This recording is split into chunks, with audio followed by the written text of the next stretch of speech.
This is March 10th, 2019, and this video is on teaching with perception method. I developed this method teaching mathematics at a community college, and basically what it is, ostensibly, is, for instance, a student would raise his hand. I would go over, say, okay, show me your work, start the problem, and show me what you're doing, and talk to me as you're doing it. So they would start in writing down whatever formula information and talking what they're doing, and put it into a formula or whatever it was, and I would listen. And what I was doing is I was monitoring their logic, very much like you would monitor a heart patient with the little blips going across the screen. And I would just monitor for consistency, etc. And then there would be a little jump. It would they would jump from the track they were on to another track, and they hadn't noticed that they had jumped tracks and were trying to go down another track. And of course, that track was going to lead to a dead end. It was just a matter of time at that point. And so I would listen, and they would get to the anticipated end, and kind of, look up and say, well, okay, now see, I'm stuck. What do I do? Well, okay.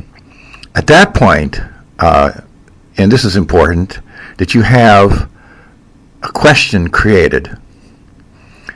And because his mind is, or her mind, I'm just going to say his mind is confronting the problem right then. And his mind needs a solution, not in 5 minutes, when things have cooled off and he no longer has the mental context in his mind. So you have already prepared the question, and the question is posed to him to consider. It has to use his abilities and capabilities, information that you perceive as he is speaking, and what those are. And you create a question such that, and then you say the question, what about such and such and so and so? And so it's not what he's working on. It is a type of question, so he considers the question. And of course it has to be within his reach and to solve easily, but not too easily. It can't be offering an answer. And his mind considers it, and you can see the change on his face. It takes about 1, 2, 3, and it spreads over his face, kind of like an epiphany, with many, and they'll go, ah, or oh. And what has happened is that their mind has created a tool. It solved the question that you just gave him, but in the process, it created a tool, or other synapses, one might say.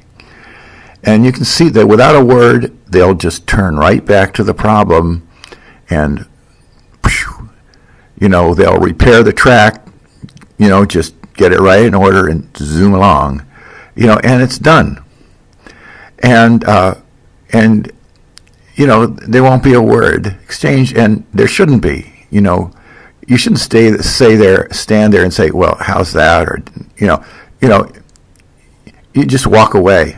He created the solution in his own mind, and then he created that tool in it by himself, and he solved the problem with that tool by himself. It is not to your credit. Just walk away and find the next person to help when they ask for it. When people don't ask for help, it's just that means they don't need help, I guess. You just have to make it clear in the classroom that if you to raise your hand if you have a question, and that's it. Briefly, that's why it's called teaching with perception, because you are directly perceiving that person's mental activity, their logic, their emotions, and everything, to the extent that you can tell where they jumped the track and the type of question needed, so their brain can construct the tool that's appropriate to fixing the disjunct, the jump in the track. I do want to say, in terms of objective critique on this effectiveness of this method, that there was another math teacher there who'd been there for some time, and we had classes, you had enrollment and stuff like that, and I had been into his classroom a couple of times, and he had like maybe 7 or so math students there. Students taking math, and mine, I had like 50, and I had a couple of assistants, and a student came up to me, and I hadn't been teaching there for very long. I don't know, maybe a quarter or two only at that point. And a student came up to me at one point and he said, the scuttlebutt around the cafeteria is to take your classes. And that's when I had, that was the method. And that was, that is, you want to talk about empowering students. There's nothing more empowering than when a person realizes they solved the problem, and they can solve the problem, and they have justified appraisal of their ability, that they have demonstrated to themselves that they can do it, and they have the tools to go on and solve, and they know how to create these tools in the end. So this was a very gratifying and effective method of. I don't regard it as teaching.